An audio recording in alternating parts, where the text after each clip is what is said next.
Pour Koumel FM, dans un instant, le journal.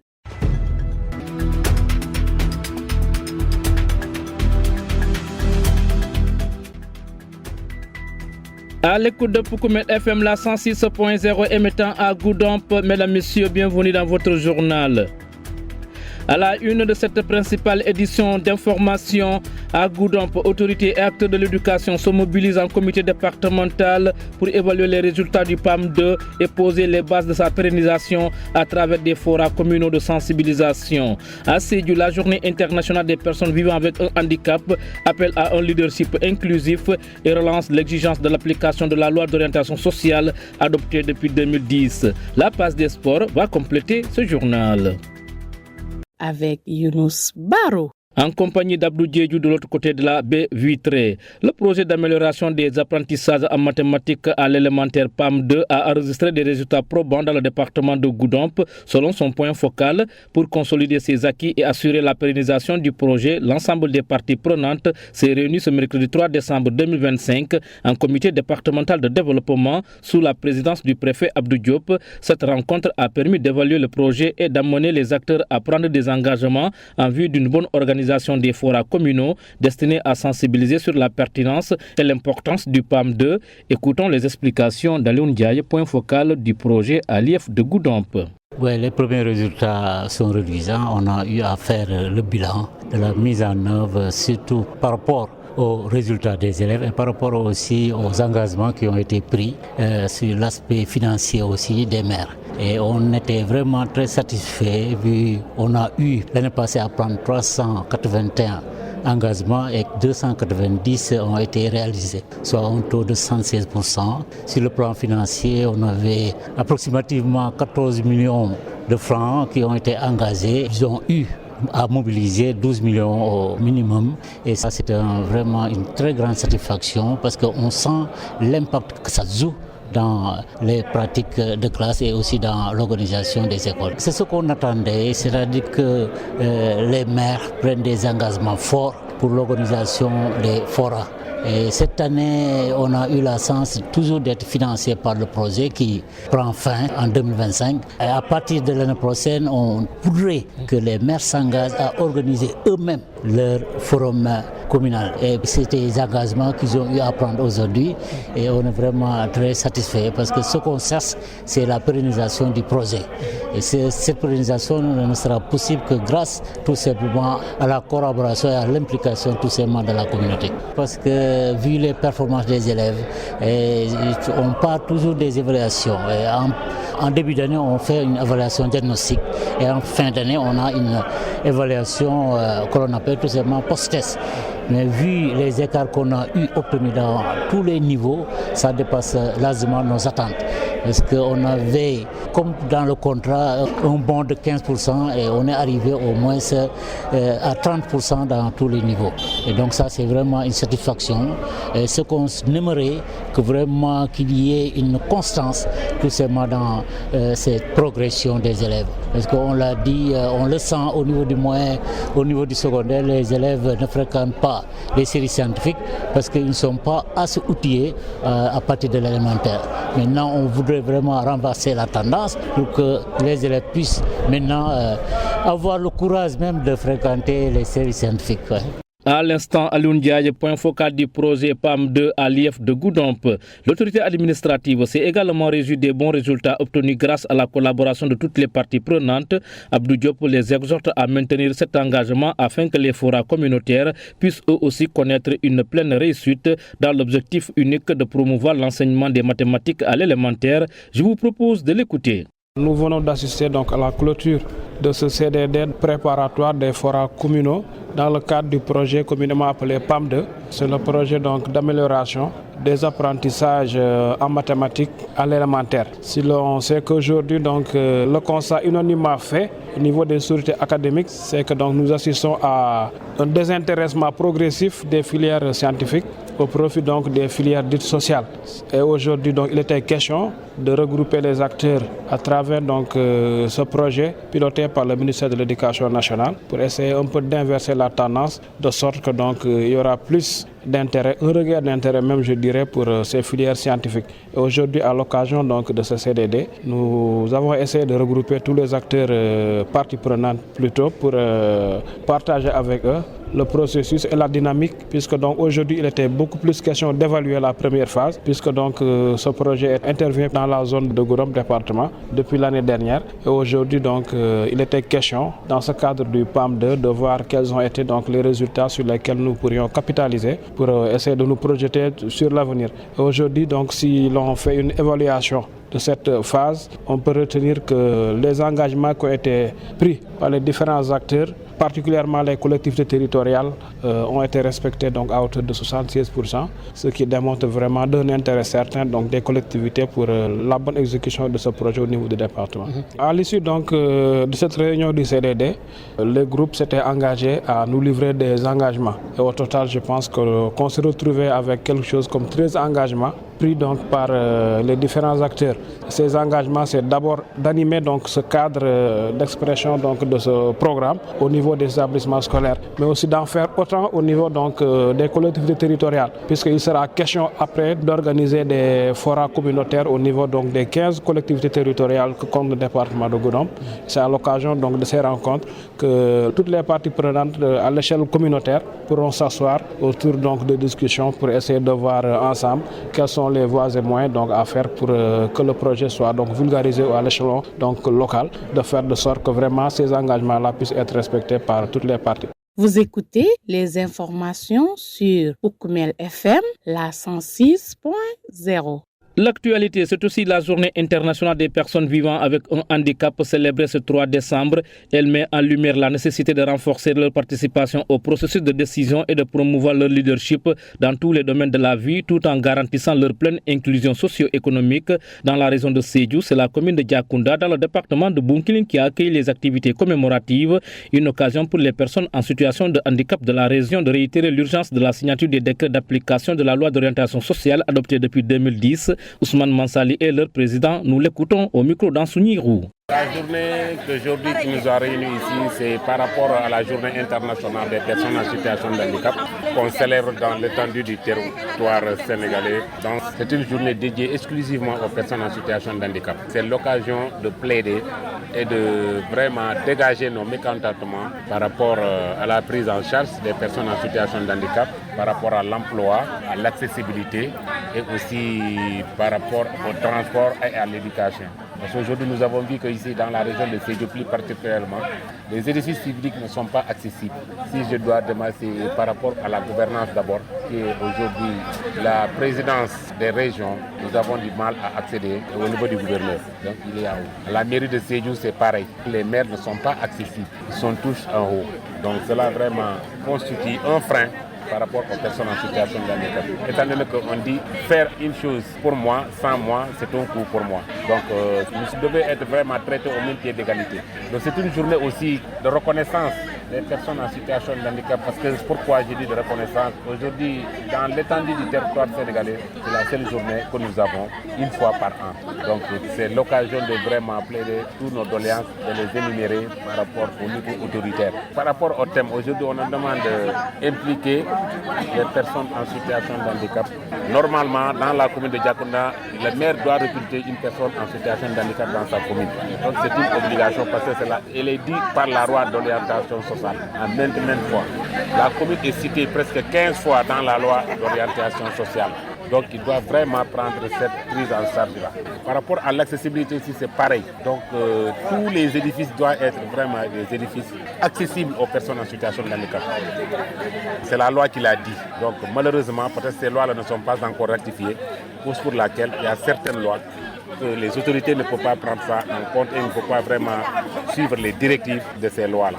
Donc le non-respect de la loi d'orientation, c'est juste, comme je viens de le dire, les lois ne sont pas ratifiées. Parce que tant que la loi n'est pas ratifiée, il est difficile de respecter la loi. Donc du coup, nous serons là à peiner, nous serons là à sensibiliser, nous serons là à plaider, mais tant que la loi n'est pas ratifiée, ça vraiment ça cause problème. Soucieux des conditions de vie des personnes vivant avec un handicap, le directeur régional de l'action sociale de Sédhiou, tout comme l'adjoint au sous-préfet de Bonna, ont réaffirmé l'engagement des plus hautes autorités à améliorer leur bien-être. Ils ont également invité ces populations à se structurer davantage sur le plan administratif afin de mieux profiter des politiques et programmes qui leur sont destinés. Écoutons tour à tour Mamadou Ibrahima Ndiaye et Alioune Diouf, des propos recueillis toujours par Ansouni Roux. Cette journée dédiée aux personnes handicapées est extrêmement importante dans la mesure où elle permet non seulement d'évaluer la mise en œuvre des politiques publiques en faveur du handicap, mais aussi de renforcer davantage le plaidoyer pour la promotion des droits des personnes handicapées. Et elle permet aussi de rendre fonctionnels, comme je le disais tantôt, les organes locaux de gestion du handicap. Parce que dans le cadre de la gestion du handicap, l'État du Sénégal, à travers la loi d'orientation sociale, a mis en place des organes. Il y a des organes au niveau central, au niveau régional, au niveau départemental. Mais il est important aussi qu'on puisse mettre en œuvre et rendre fonctionnels les organes de gestion du handicap au niveau communal. Ça permet une appropriation de la gestion du handicap par la communauté, par les OLI, par les collectivités territoriales. Et ça permet d'être beaucoup plus efficace et beaucoup plus efficient en matière de mise en œuvre des politiques publiques dédiées au handicap. Donc cette journée-là, comme vous l'avez constaté, elle est extrêmement importante. Oui, c'est vrai que les personnes handicapées ont revendiqué la reprise des paiements des bourses sécurité familiale. Et ça, je crois que l'autorité vraiment a entendu cette doléance. Et les autorités sont là vraiment pour prendre en compte toutes les préoccupations des groupes vulnérables. Et je suis sûr et certain que les autorités feront tout ce qu'il faudra, n'est-ce pas, pour améliorer les conditions de vie des groupes vulnérables, en particulier les personnes handicapées. C'est vrai qu'ils ont souligné pas mal de doléances et que vraiment, je leur ai également dit les actes que l'État a posés à travers la loi d'orientation pour les personnes avec des handicaps. Maintenant, il faudrait que ces personnes-là soient conscientes, autrement dit qu'elles s'organisent, que ces personnes-là s'organisent en mutuelle pour pouvoir bénéficier, si vous voulez, de toutes les opportunités que l'État leur offre. J'ai l'impression que certaines personnes handicapées ont des difficultés à s'organiser. Au niveau déjà des familles déjà, il y a des parents qui, au lieu d'amener leurs enfants handicapés à bénéficier d'un enseignement, préfèrent les garder à la maison au lieu de les amener à l'école. Là déjà c'est un problème. Et je leur ai dit que la première chose à faire, c'est déjà aux parents d'amener leurs enfants handicapés à l'école pour qu'ils puissent bénéficier d'une bonne formation. Ça c'est un. Deuxièmement également, il faudrait que les personnes handicapées s'organisent. Certes, il y en a qui sont organisés, mais ça reste jusqu'à présent. Parce que s'ils s'organisent, c'est en ce moment-là qu'ils peuvent bénéficier de toutes les opportunités que l'État leur offre. Voilà, pour cette activité au niveau de Diakonda, il y a un CLD qui a été tenu ici au niveau de Diakonda. Et je crois que tous les engagements qui ont été pris ont été respectés. Maintenant, ils ont également posé une doléance comme quoi, pour l'édition de 2026, ils souhaiteraient qu'un CRD se tienne au niveau de la région. Bon, de toute façon, on va rendre compte à nos supérieurs. Le gouverneur de région sera informé et maintenant, il leur permettra à lui de prendre les dispositions qu'il faut. À Kombo Bourfout et à Talending, ce sont des localités de la Gambie. Vous nous écoutez sur la 106.0. Dans un instant, nous parlons de sport. Pour Koumel FM, le journal des sports.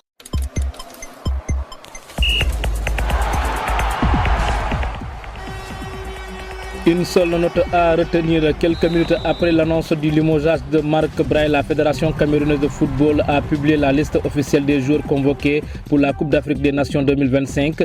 Le nouveau sélectionneur Habib Pagou a surpris en ne retenant ni André Onana ni Vincent Aboubakar, pilier historique de la sélection. À peine le limogeage de Marc Braille officialisé, la sélection nationale dévoile la liste des joueurs retenus pour la CAN 2025. David Pagou est le nouvel entraîneur et déjà il marque un coup. Parmi les 28 joueurs convoqués, on retrouve les noms des talents à l'instar de Brian Bomo, Manchester United, de Christophe Hou, Sparta Moscou et de Carlos Baleba, de Brinktown, ainsi que des nouvelles têtes comme Eric Junior, Dina Inembe, Best et de Christian Koffan de Leverkusen. Mais les plus surprenants restent l'absence des cadres historiques. Le nouveau sélectionneur a décidé de se passer d'André Onana et Vincent Aboubakar, un choix fort sans doute destiné à tourner la page. Le Cameroun est logé dans le groupe F de la CAN aux côtés de la Côte d'Ivoire tenante du titre, du Gabon et du Mozambique. C'est tout pour la page des sports qui referme ce journal. Le rappel des titres.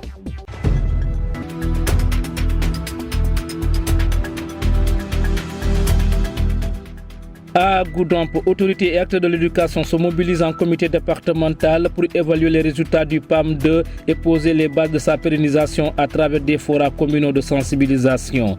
À Sédhiou, la journée internationale des personnes vivant avec un handicap appelle à un leadership inclusif et relancer l'exigence de l'application de la loi d'orientation sociale adoptée depuis 2010. La passe des sports a complété cette présente édition d'information mise en onde par Abdou Diédhiou que nous remercions. À la présentation, c'était Younous Barro. Mesdames, Messieurs, ne quittez pas l'écoute. Place à la version mandingue.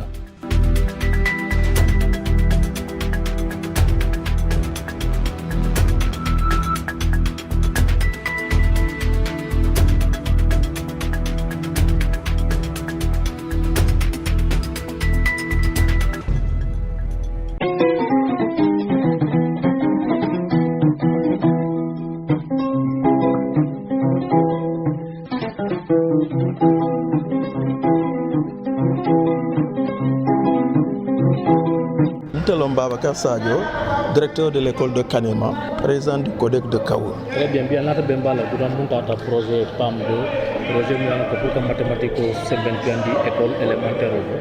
Bi bien engagement data l'appréciation.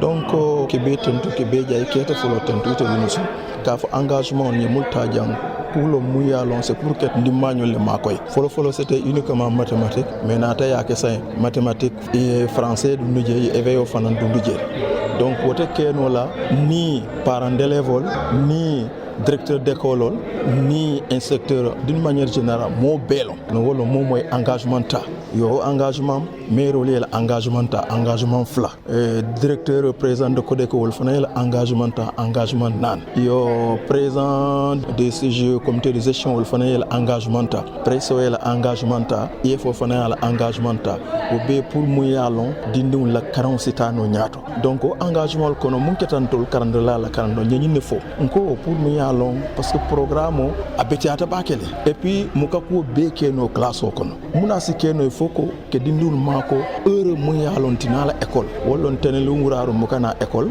arabadun wuraro école mansoto ani jimalun wuraro wado bi ani sibito sans engagement tol ko mbe mol nyinna mu yalon wollon répétiteur wolle mina pour ko encadrer pour ko dindul makoy mathématico français ani ebeyo ngo engagement fana ye livre mun dignina ligue d'exercice ngo fana tala ko mbe lola ko pour mu dindul kanol fara parce que sans que livre immensia yo nana ta foka mutakum ngo engagement tan ko mbe lola ko pour mu yalon ka ko ke na engagement sabanya fana unko nintata na cellule d'animation wala munti metro le ke bendami nga kele 2 fois dans le mois yo pour muyal mamma beja ka foye ko fana nyanta kuji mal kele ko nawo adjoint ko formé pour muyal fana si mako ro ke no pour dinol encadrement et nani njang ko pour muyalon ici faire que nyin ko nga muta ngana muru koma molio engagement le fo parce que niajibe ndesero nga fruit yejele parce que na résultat bitata bakel mais mumu problème o fantu wolon parents parce que kodojo aka kolyale parce que mumbe ay encadrer la foy fendi ala donc wala na parents la engagement wolon iko etolbo jono la merol fanan koy bol jono la le et puis be kudol keno merol engagement donc parents ko nyino ibe keme fulal no la donc karwo kar élève keme fula pour muyal mumbe e makoy la ke karandi donc wolon répétiteur parce que ni aje man say ni nata la pour muyalon élève l'effort en mathématiques science wala parce que ajibe ni tata dawda ndola surtout ndola jang Casamance janto di nul ke faible bakele et lycée kuto mulo lycée d'excellence à Sédhiou ni ajibe ndola jam mol mansia le département de Goudomp mansia wala na ñi nata pour que renforcer mathématiques wala côté la pour mu yalom fana na di nul ci tarano wal lycée to comme au lycée be Kaffrine mu be Sédhiou Oukoumel FM, la 106.0. Wandelom Souleymane Massalté, président régional personnes handicapées Sédhiou. Bon, journée long moyen long na journée long pour nga fêter parce que aka fêter 14 régions B. Donc pour kasi jang non seulement que ñol long premier ak deuxième kana doléance qui faut mansagnolier ñanta mutala bulfula do doléance lo munti surtout karambulto handicapé ñanta accès sotolele pour que dunje emploi fananto il faut 15% donc ñanta ay autorité fanan ñanta respecter la pour les 15% accordé donc communauté mérol fana vraiment chaque maire doit vraiment vouloir respecter la loi. Chaque handicapé a recruté. Donc mu doléance mu yan ko bi be sire ne bi le na fo lunguti parce que journée mu yan ko signa kilina ka soto fanjo bi la na fo lunguti ole ni journée sababoti ani ka ñol long mul botanandulal beto donc pour vraiment ka feto assis